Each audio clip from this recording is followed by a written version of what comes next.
Olá pessoal, como prometido, estou de volta, né? Paramos aqui no objeto da ADC, objeto da ação declaratória de constitucionalidade, onde eu comecei a falar para vocês que o objeto da ADC é a lei ou ato normativo federal, moçada, federal, tá certo? Cuja presunção de constitucionalidade encontra-se abalada por relevante controvérsia judicial. Cuidado aqui, pessoal, porque lá na ação direta de inconstitucionalidade, o objeto é lei ou ato normativo federal ou estadual questionados em face da Constituição Federal. Já na ADC, o objeto é mais limitado. O objeto da ADC é a lei ou ato normativo federal, tá? Cuja constitucionalidade, né, em relação à Constituição Federal, encontra-se abalada por relevante controvérsia judicial. Então note, pessoal, que aqui na ADC não foi incluída a lei ou ato normativo estadual. Então estão fora da ADC, não são objetos de ADC, lei ou ato normativo estadual são da ADIM, mas da ADC não. Lei ou ato normativo municipal, esse aqui não é objeto nem da ADIM, nem de ADC no Supremo, porque lei municipal, nós já vimos, elas são questionadas em face da Constituição Estadual nos tribunais de justiça dos estados, tá certo, pessoal? E também não são objetos de ADC as normas recém-promulgadas, e vocês já sabem por quê. Porque uma norma recém-promulgada não tem maturação, não tem tempo de vigência suficiente para a instalação de uma controvérsia jurídica, judicial relevante. Tá certo, pessoal? Uma norma que acabou de de entrar em vigor, não tem nem tempo ainda de ter uma decisão judicial a seu respeito. Quanto mais uma controvérsia judicial, né, razoável, né, de volume necessário para que se possa falar aí numa ADC. Ok, pessoal? Então é importante tomar cuidado aqui com relação ao objeto, porque há uma diferença muito significativa neste ponto aqui. Ó, tá? ADIM, lei ou ato normativo estadual, federal ou estadual questionado em face da Constituição Federal. ADIM, ADI. E a ADC, apenas lei ou ato normativo federal. O qual federal? Aquele cuja a presunção de constitucionalidade esteja abalada por uma razoável controvérsia judicial. Beleza, turma? Cuidado para não cair nesse ponto aqui, então. Tá bem? Tranquilo? E este aqui também, tá? Já vi muita questão, gente, de enunciado grande, já fiz questão assim, né? De enunciado longo, onde lá no comecinho você fala, né? A lei federal número tal de 10 de maio de 2020, né? Teve sua coisa questionada, ela pode ser objeto de ação direta de constitucionalidade. Aí você faz todo um enunciado encaminhando para o aluno chegar à conclusão de que, opa, cabe ADC. Quem propôs? Não, foi o Procurador-Geral da República. Ah, então é válido. Aonde? No Supremo. Opa, então tá certo. Competência, legitimidade ativa, tá tudo perfeito. É federal, pode, né? Aí o problema está na data, lá no comecinho do enunciado, né? Você coloca uma data aí de 6 meses atrás, 8 meses atrás, né? Ora, não dá, em 6 meses, 3 meses, não dá para você falar em controvérsia judicial relevante, tá certo, pessoal? Hoje tem comarca aí, tem circunscrição judiciária que 3 meses não tem nem, não despachou nem, o juiz nem mandou citar ainda, né? Ainda tá para sair o despacho de citação. Tá joia, pessoal? Beleza? Então cuidado também com este requisito aqui, né? Normas recém-promulgadas, tá joia, pessoal? Medida cautelar. É possível cautelar em ADC, pessoal? Tá? E aqui duas coisas. É possível sim, tá? É possível, desde que decidida por maioria absoluta do STF. Tá certo, pessoal? Nós estamos aí vivendo na prática aí uma discussão muito grande sobre decisões monocráticas, né, do STF. Houve há 2 semanas atrás a decisão do ministro Alexandre de Moraes anulando a nomeação de um diretor, né, feita pelo presidente da República, de um nome para dirigir, né, a Polícia Federal, né, e se questionou muito se uma decisão desta poderia ser dada, né, uma medida cautelar dessa natureza poderia ser dada de forma monocrática, né? Então aqui, no tocante a cautelar em ação declaratória de constitucionalidade, há dispositivo legal expresso, né, específico, o artigo 21 da 9868, que fala que pode sim ser deferida medida cautelar em ADC, desde que decidida por maioria absoluta do Supremo Tribunal Federal. E quanto aos efeitos dessa medida cautelar? Cuidado, pessoal, que esta medida cautelar, ela tem um efeito específico dela também, tá certo? Como que funciona? Ou quais os efeitos, ou qual o efeito, né, de uma cautelar em ADC, tá? Uma vez concedida a cautelar numa ADC, o STF determinará que todos os juízes e tribunais do Brasil suspendam o julgamento dos processos envolvendo a lei ou ato normativo, né, em questão. Tá? A lei ou ato normativo cuja constitucionalidade é objeto da ADC. Tá certo? Até que o Supremo decida definitivamente sobre a questão. E a lei fala num prazo de 180 dias para que o Supremo decida em caráter definitivo, né, sobre a constitucionalidade ou não daquela lei ou ato normativo federal questionada através de ADC. Tá certo, pessoal? Então aqui a gente tem que tomar cuidado, que aqui nós temos um efeito próprio, né, específico para essas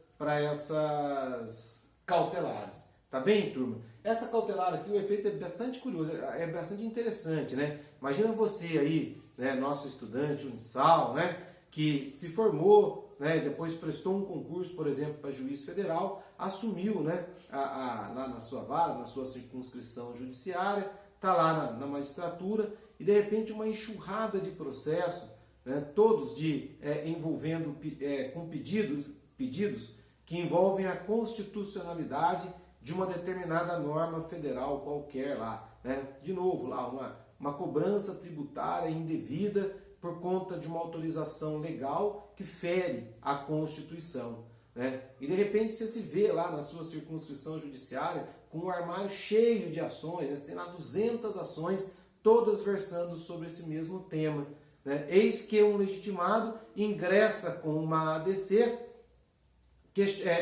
pedindo a constitucionalidade desta norma jurídica, né, desses dispositivos que são objeto daquelas ações que você tem lá na sua circunscrição judiciária, e o STF concede uma cautelar nesses processos, né, e você então é notificado dessa decisão, né. O que você faz nesse caso?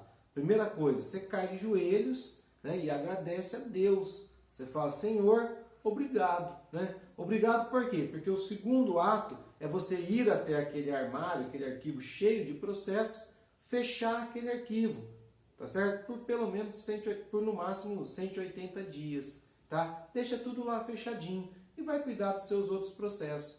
Por quê? Porque em 180 dias o Supremo vai exarar uma decisão definitiva sobre aquela matéria, tá? E a partir da decisão do Supremo, pela constitucionalidade ou pela inconstitucionalidade, você vai elaborar uma sentença, né, uma sentença padrão, pautado pelo que o Supremo determinou, tá, e vai matar 200 processos numa tacada só. Né? Vai mudar nome, número e vai resolver o seu problema. Tá certo, pessoal? Então tem um efeito prático muito interessante essa medida cautelar. Tá joia, turma? Tranquilo? E por fim, os efeitos, né? Agora não os efeitos da cautelar, mas os efeitos da decisão. Né, da decisão final, do acórdão final, né, numa ação declaratória de constitucionalidade, numa ADC. Tá? Se a decisão aqui for pela procedência, tá? Pela procedência, os efeitos da decisão na ADC serão tá? Efeito subjetivo, erga omnes. A ação vai ser declarada constitucional, é procedência, ela vai ser declarada constitucional e vai valer essa constitucionalidade para todas as pessoas. Efeito erga omnes. Efeito no tempo, né? Não podia ser outro, efeito estunc. Ora, se eu decidir pela constitucionalidade da norma, então ela é constitucional desde a sua origem, tá certo? Não tem jeito da norma nascer inconstitucional e depois de um tempo ela virar constitucional, tá? Nós já vimos isso. Pela técnica, né, judiciária brasileira, pela nossa técnica jurídica, não se admite essa constitucionalidade superveniente, tá certo, pessoal? Nasceu inconstitucional, é inconstitucional. E por fim, o efeito vinculante. Efeito vinculante, o que significa dizer que esta decisão pela procedência, pela constitucionalidade, ela vincula todos os órgãos da administração e do judiciário. Não vincula os órgãos do poder legislativo, tá certo? Esse efeito vinculante, assim como acontece na ADIM, ele não alcança o poder legislativo. E se a decisão, pessoal, for pela improcedência?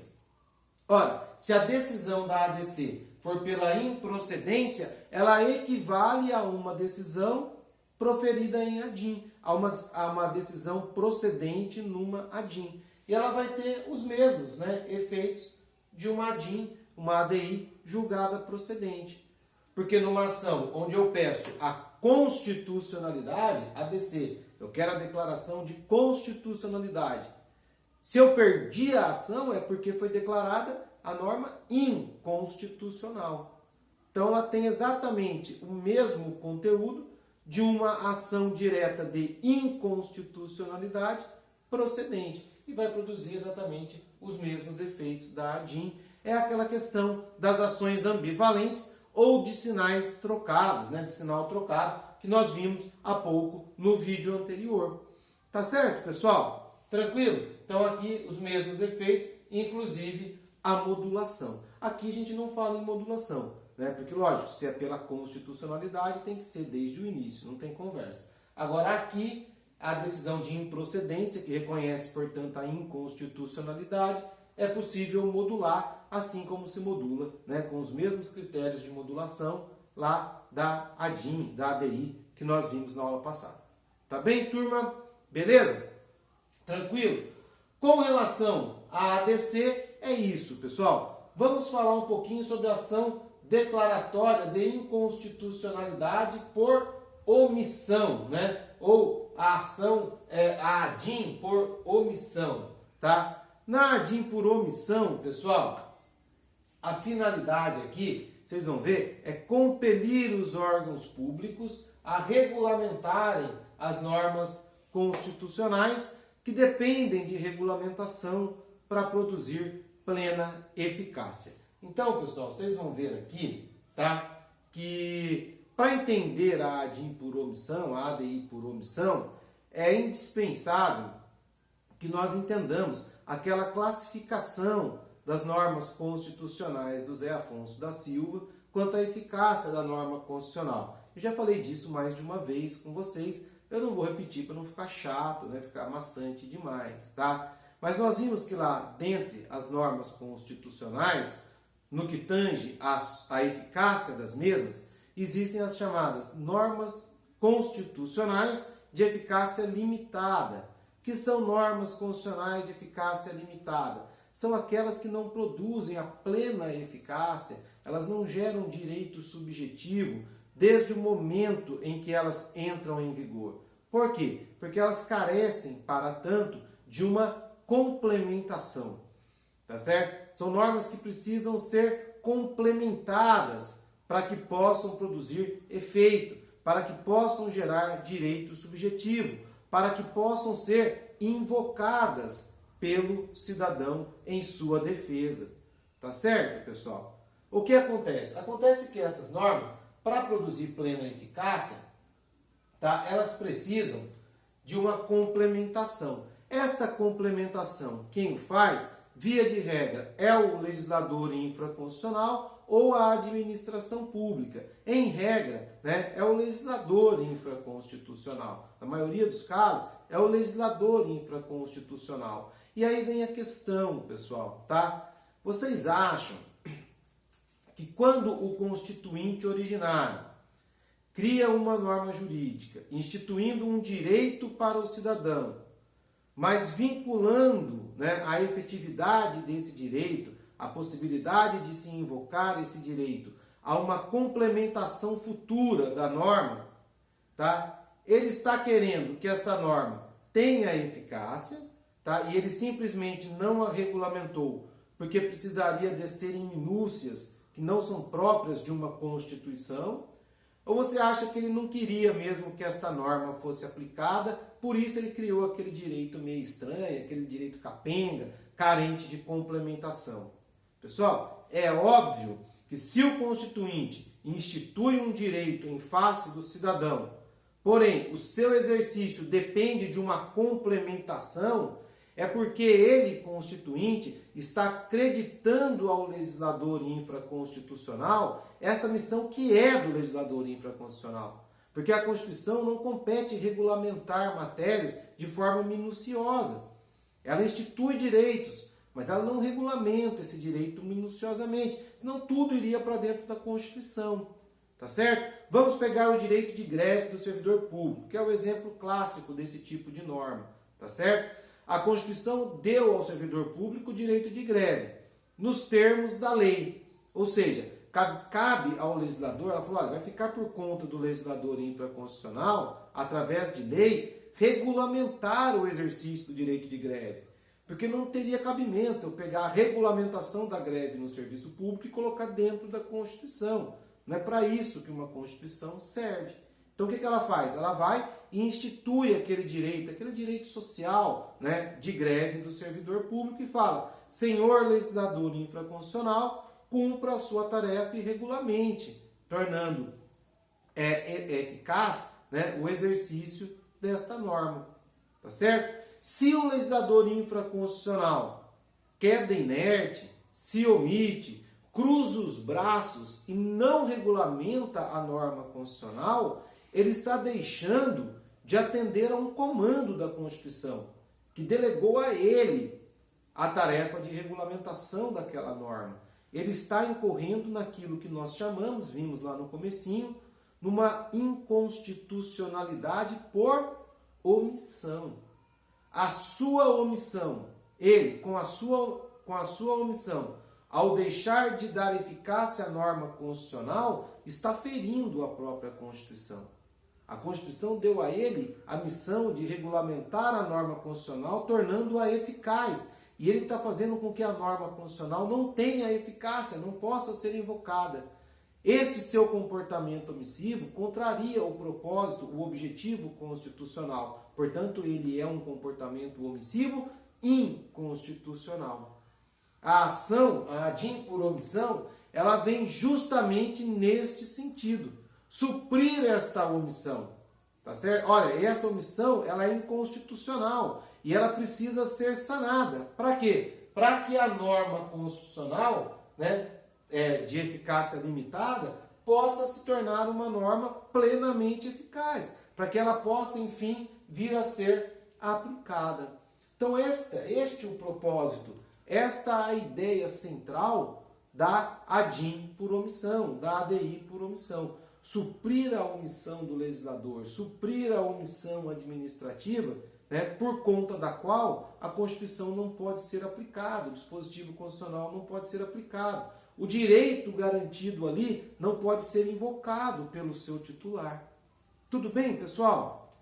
Tranquilo? Deu para entender isso? Se não entendeu, pessoal, lembra, né, se vocês não conseguirem entender, lembra que durante as aulas eu estou o tempo todo ali no Jitsi, né, no chat lá do Jitsi, para tirar dúvidas com vocês. Se for preciso, a gente abre o microfone, troca uma ideia lá, tá? Então não fiquem acanhados aí, no caso de uma eventual dúvida, vocês têm recurso para sanar sim, hein?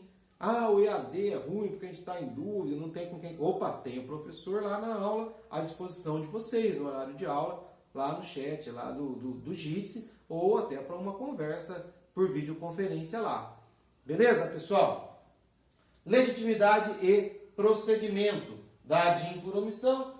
Mesmos parâmetros da ADI, pessoal. Aí aqui não repetir os quadros novamente. São os mesmos legitimados e segue o mesmo, praticamente o mesmo procedimento, né? Com algumas pequenas adaptações que não são de grande relevância.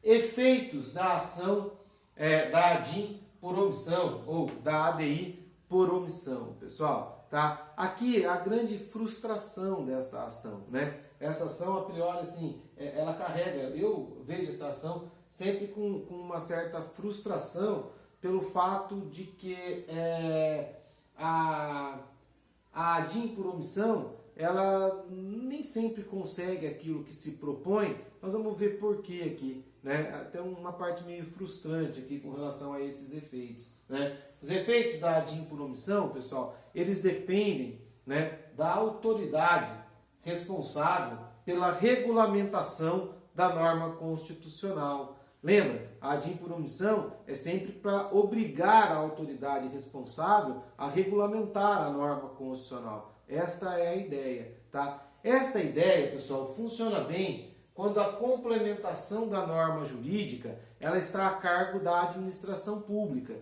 Quando se trata de um dispositivo constitucional que deve vir a ser regulamentado pela administração pública, pelo Poder Executivo, a norma funciona bem, né? A ação, perdão, funciona bem. Por quê? Porque nesse caso, o STF notificará o órgão da administração pública competente para que, sob sanção, sob desobediência da ordem, nem inobservância da ordem judicial, né, ele tome as medidas necessárias no prazo, tem prazo, de 30 dias. Então aqui, filho, funciona legal, que é assim, olha, senhor governador, senhor presidente, senhor ministro, né, tome as medidas necessárias no prazo de 30 dias para que a norma, enfim, tenha plena eficácia, para que a norma constitucional, enfim, tenha plena eficácia. Legal, tá certo, pessoal? Bacana, tá? O problema é que, como eu disse lá atrás, a grande maioria das normas constitucionais de eficácia limitada, elas carecem de complementação legislativa, elas carecem de complementação legal, né, de lei a ser elaborada, lógico, não pelo Poder Executivo, mas pelo Poder Legislativo. Tá? E nesse caso, a decisão do Supremo ela vai se resumir a uma notificação judicial que servirá apenas para formalizar a mora do órgão legiferante, sem força coercitiva, tá? Sob pena, entende-se, né, de estar invadindo competência ordinária do Poder Legislativo, tá? Não se admite que o Supremo, numa decisão em ADIM por omissão, obrigue o legislador a legislar. Seria, né, contrário senso, como uma lei obrigando o judiciário a julgar. Então você, judiciário, está me obrigando a regulamentar uma norma, a fazer uma lei, regulamentando um dispositivo constitucional em 30 dias, eu, judiciário, vou fazer uma lei para que você julgue todos os processos pendentes em 60 dias.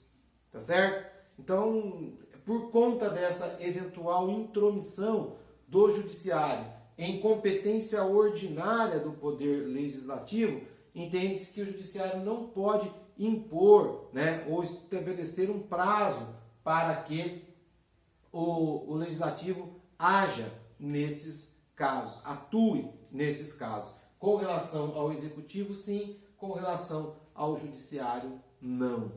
Tá certo, pessoal? Deu para entender isso daqui? Tranquilo? E é por isso que eu disse que é bastante frustrante, né? Porque, na verdade, a grande atividade de regulamentação das normas constitucionais se dá através de lei, né? Através de atividade legislativa. E acaba que a decisão proferida em ADIM por omissão, ela é inoperante, ela é inócua no que diz respeito a alcançar o poder legislativo. Tá bem, pessoal? Tá? Lá no material de vocês, eu trouxe lá uma discussãozinha, não coloquei aqui, quem tiver curiosidade dê uma olhada, sobre a possibilidade do judiciário, ele mesmo regulamentar, existe uma divergência doutrinária, jurisprudencial, da possibilidade do judiciário, ele mesmo regulamentar a matéria até que o legislativo tome as providências necessárias, que é o que foi feito com relação à greve dos servidores públicos. O Judiciário reconheceu a omissão, né, notificou a mora essa omissão ao Legislativo, né, mas decidiu, olha, até que o Legislativo faça uma norma, uma lei específica regulamentando a greve no serviço público, o servidor público fará a sua greve, né, em conformidade com a Lei Geral de Greve da Iniciativa Privada, tá certo? Então existe essa discussão se o Judiciário pode notificar o Legislativo para que ele faça, né, para que ele exerça a sua competência ordinária e legisle, né, complementando a norma constitucional e estabelecendo, olha, até que esta lei seja produzida, eu, Judiciário, decido que se faça dessa forma, né, ele mesmo dando a complementação. Tá bem, pessoal? Depois, quem tiver curiosidade, dê uma olhadinha lá. Tá?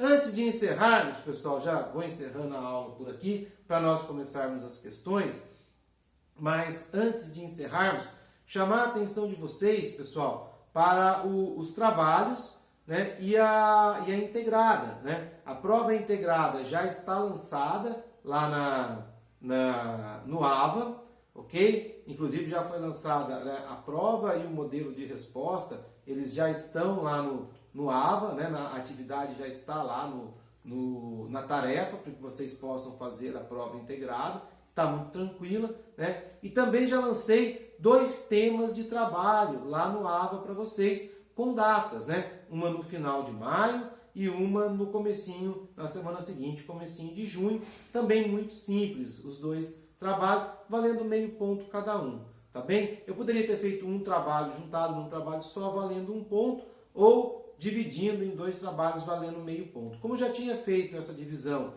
antes, né, da pandemia, né, em outras turmas, então eu padronizei, eu mantive 2 trabalhos valendo meio ponto cada um, mas não esqueçam de verificar lá no AVA. Qualquer dúvida, entre em contato comigo na videoconferência ou com os representantes, que aliás, aproveito também esse vídeo para saudar aqui os representantes e agradecer, né, elogiar e agradecê-los de público pelo inestimável trabalho que eles vêm fazendo. Tá bem, pessoal? Pessoal do 5º ano ali, ao Vinícius de manhã, a Tabata e a Maria Júlia à noite. Né? Esses 3 colegas estão prestando um serviço inestimável, colaborando muito para que o nosso trabalho aqui do outro lado possa ser desenvolvido. Tá bem, pessoal? Então é isso. Vou ficando por aqui, encerro o vídeo aqui, o nosso 2º vídeo. Vou agora para as questões, né? Aguardo vocês daqui a pouquinho para a solução das questões relativas a esta matéria. Tá bem, pessoal? Até daqui a pouquinho. Volto já. Um abraço.